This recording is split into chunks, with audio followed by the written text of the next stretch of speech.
इस वीडियो में 69वीं BPSC pre परीक्षा जो हुआ था उसमें साइंस और ईवीएस से जो प्रश्न पूछे गए थे उसको देखेंगे। तो चलिए शुरू करते हैं और देखते हैं पहला प्रश्न क्या है। पहला प्रश्न है, निम्नलिखित में से कौन सी तकनीकें 5G मोबाइल संचार नेटवर्क द्वारा सक्षम की जाएंगी। तो इसका कूट देख लेते हैं। कूट 4 सही है, इसका 1 2 3 मतलब internet of things, edge computing, network slicing. अगला प्रश्न है,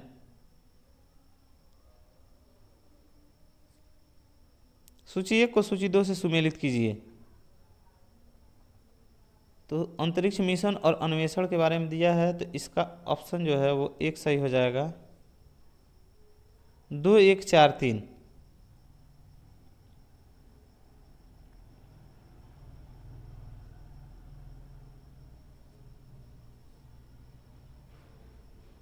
कैसिनी का सनी और उसके वलय, जूनो का बृहस्पति, आर्टेमिस ओरिटास, आर्टेमिस का मानव अंतरिक्ष उड़ान चंद्रमा से मंगल ग्रह तक, और वेरिटास का शुक्र। अगला प्रश्न देखते हैं।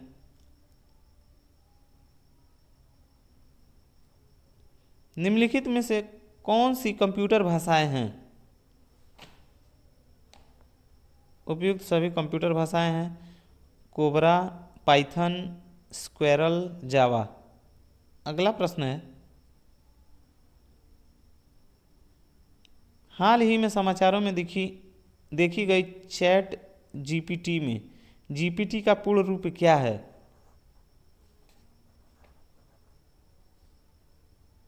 Generative pre train transfer. अगला प्रश्न है, ब्रह्मांड में पल्सर क्या है। घूमते न्यूट्रॉन तारे। अगला प्रश्न है, अवतल दर्पण पर बनाया गया प्रतिबिंब वास्तविक, उल्टा और वस्तु के आकार के बराबर होता है। वस्तु की स्थिति कैसी होनी चाहिए।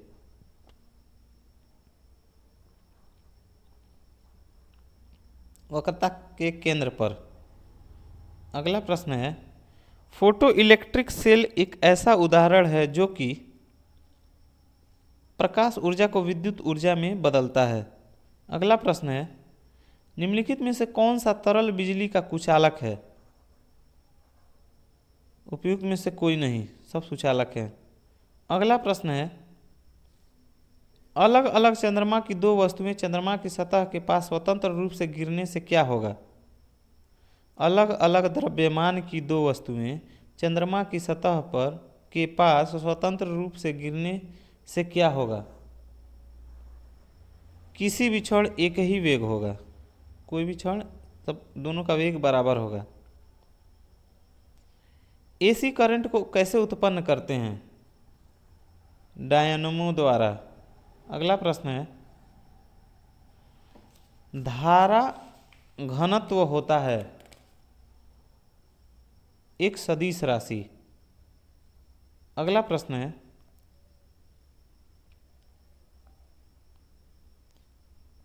प्रयोगशाला में विकसित हीरे एलजीडी के संदर्भ में हीरे के बीज के रूप में किसका उपयोग किया जाता है। ग्रेफाइट। अगला प्रश्न है, बुलेट प्रूफ जैकेट बनाने के लिए उपयोग किया जाने वाला फाइबर क्या है। केवलर। अगला प्रश्न है, HMX का पूर्ण रूप क्या है। हेज मोनेटाइजिंग जेनो currency.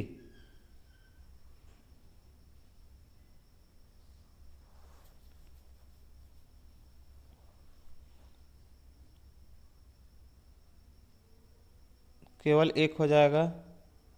High melting explosive HMX का फुल फॉर्म होगा हाई मेल्टिंग एक्सप्लोसिव।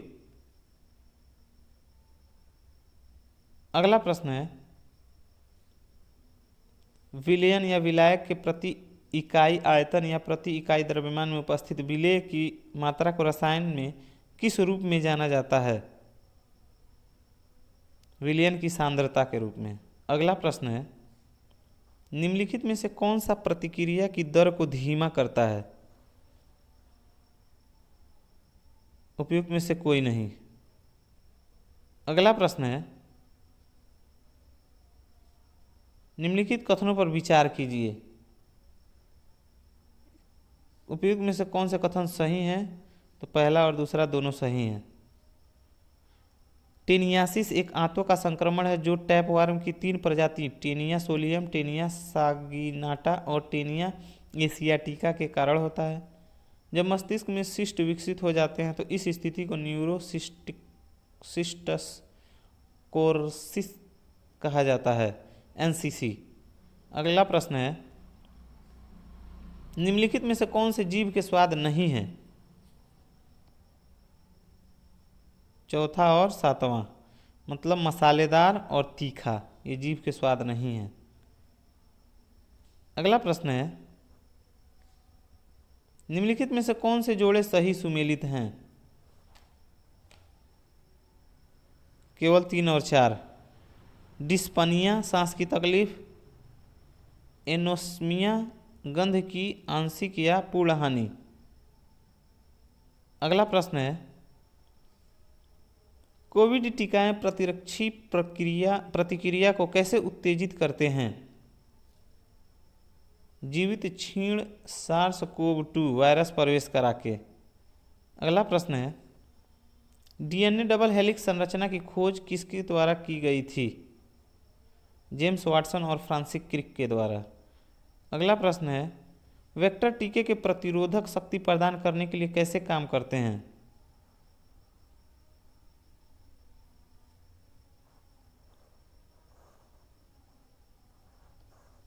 वायरस को किसी भिन्न वायरस के संशोधित संस्करण में रखकर।